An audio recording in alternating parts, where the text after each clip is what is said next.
hello लोगोफोर नै आं दा दङ जोंहानि दुब्लि बारियाव आरोना लोगोफोर जाहा दिनैनिफ्राय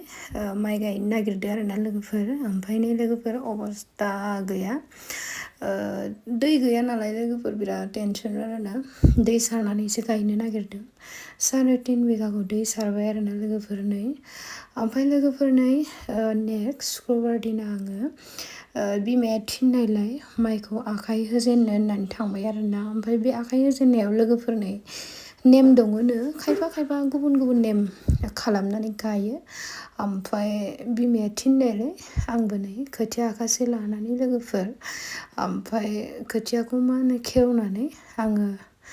गायनो होननानै लाबाय आरोना लोगोफोर नै दाना आङो लोगोफोर नै माइखौहाय गायनोसै आखाइयाव मुथासे लानानै लोगोफोर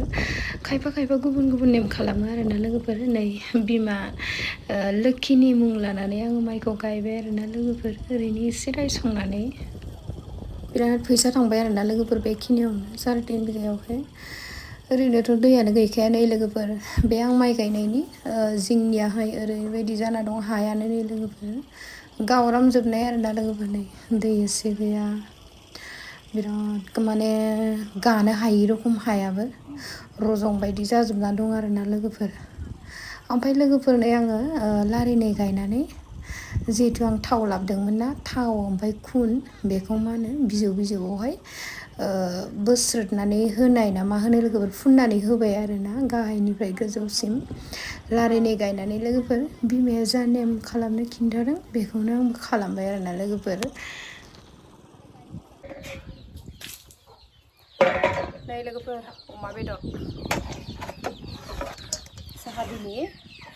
माने एसेबां बुरजा बेदर लाबोदो होनबा लोगोफोर नै हाजिरा दं आरोना माइ गायदो बेनि थाखायनो बे बुखौ आङो लोगोफोर हाबावनांगोन गिदिरथारना ओंखायनो बासिनांगौ जाबाय बेखिनियावनो माबानि बेदरा 400नि आरोना ओमफ्राय नैबे 200नि बेबुआ 400नि एवनोसै बिदिब्ला लोगोफोर दा दुब्लि बारियाव लोगो मोनगोन आरोना नै लोगोफोर बेदरखौ बेबुजों मेजेमजों मिक्स खालामबाय आरोना ओमफ्राय एवबाय थाबाय आङो दुब्लियाव जानायखौ देखायलायनो हायासै मानो होनबा बिराद सान्दुं गोसामोन आरोना लोगोफोर नोंथांमोना देखायनो नागिरदोंमोन आं देखायनो हायासै सरि दिनै माइ गायदों एकदम बानलुआ नोगोद जाखादों